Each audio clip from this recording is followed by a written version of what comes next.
This is the final exam study tool for Susie Smith for my HE106 lab and diagnostics. There's lab tests, and the first test is the tropin. Here, they have 0.35. Got that from the week 5 lecture notes. First is 0.12. You have 0.35 for the second. The third is 0.50. These rising levels might indicate increasing levels of MI. Then you have the comprehensive metabolic panel.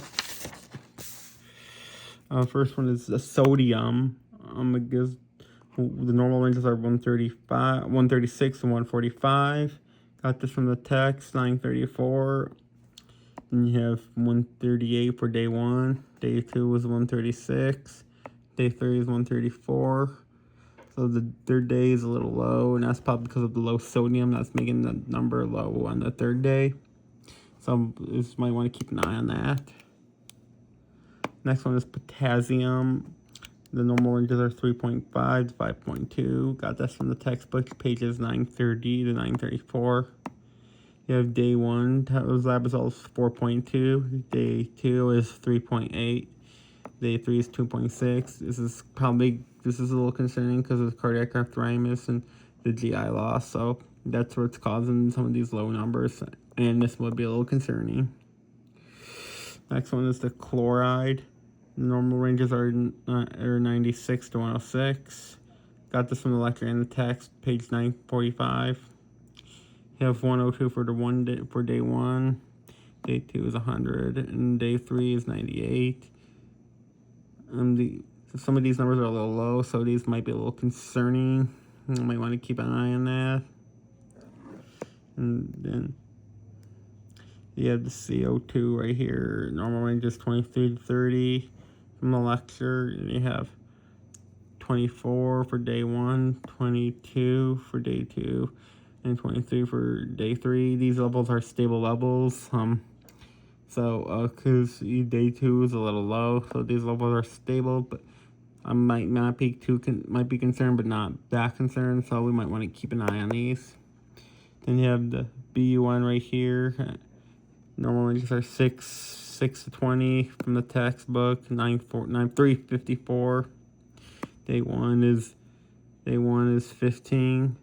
Day 2 is 18. Day 3, 22. And this is high, so this will be a little concerning because this is about normal range. And I'm going to say it's high because of impaired kidney function.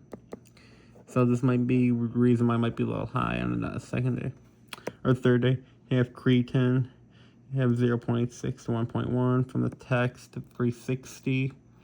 Day 1 is 0.9. Day 2, 1.2. And day 3, 1.4.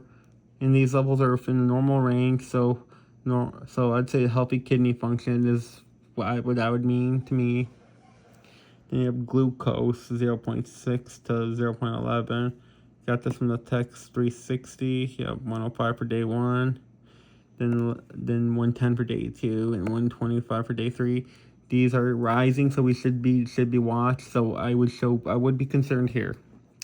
Then you have the total protein, 0.0 to 1.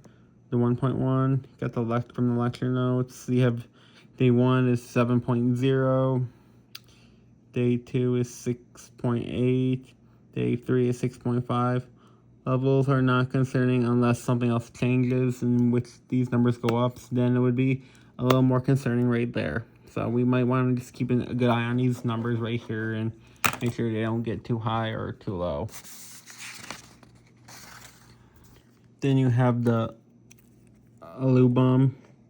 You have 35 to 52. Got this from the text, 356 to 357. For day 1 is 4.2. Day 2 is 4.0. And day 3 is 3.8. This is probably declining in the liver function. That is kind of making these numbers a little weird. So if the liver is infected, we might want to be concerned there and keep an eye on that. You have the AST right here. It is normally just 10 to 36. Pages 406, 407. Day 1 you have 22. Day 2 is 30 and day 3 is 42. So elevated levels indicate maybe damaged tissue that's made the level a little high on the 3rd day. Then you have the ATL. The range is 7 to 35. From the text, 388. Day 1 is 25. Day 2 is 32. And day 3 is 45. Low levels might indicate heart failure, so I am concerned here.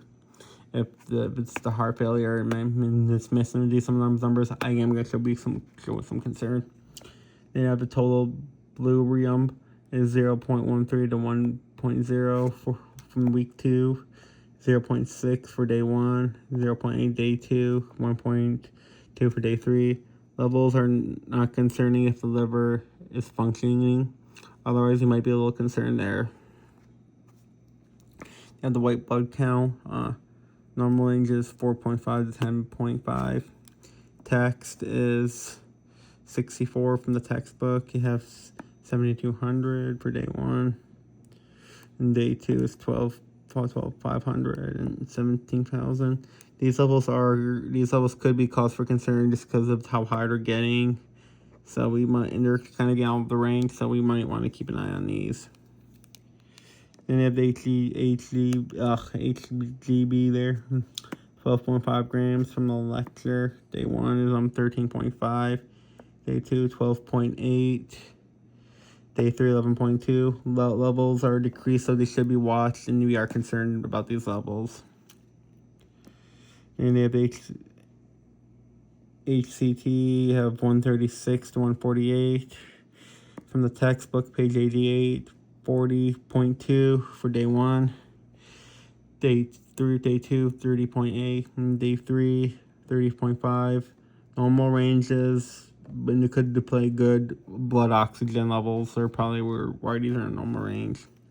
You have platelets. You have 140,000 to 400,000. Lectures in the med-surg note. You have 150,000. You have 288 right here and 410,000. And the normal range, there is enough blood in the platelets, so that's probably why these are in the normal range. Next one is neutrophils. You have 40 to 60 from the class lecture notes.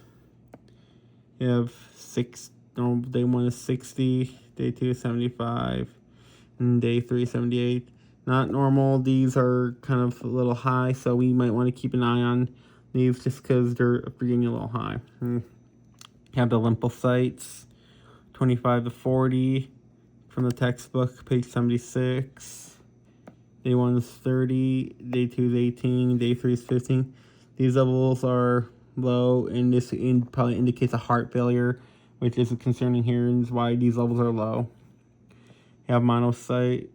Then you have the monocytes.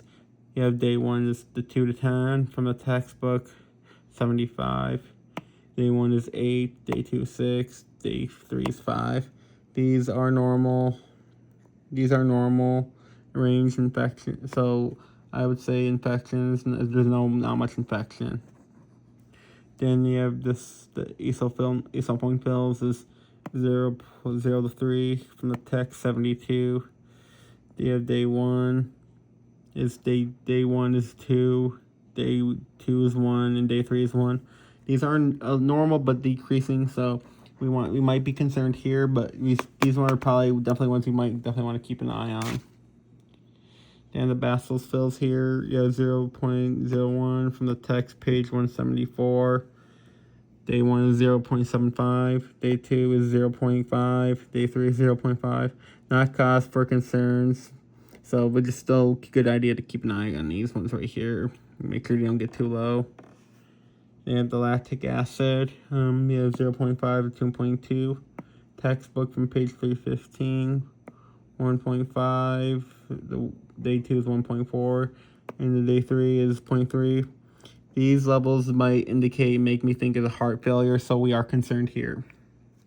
You have the D-dimer right here, greater than 500 from the lecture notes, 300 and 620.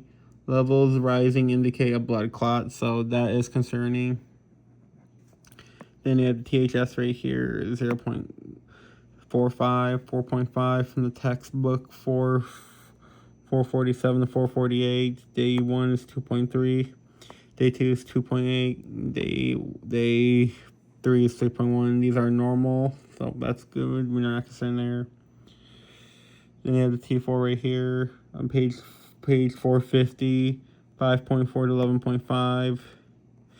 And you have 1.1, 0.9, 0.3. These are the results, and this is low. I'm gonna say this is the thyroid dysfunction. I got that from page 450 in the textbook, and that is it. Thank you.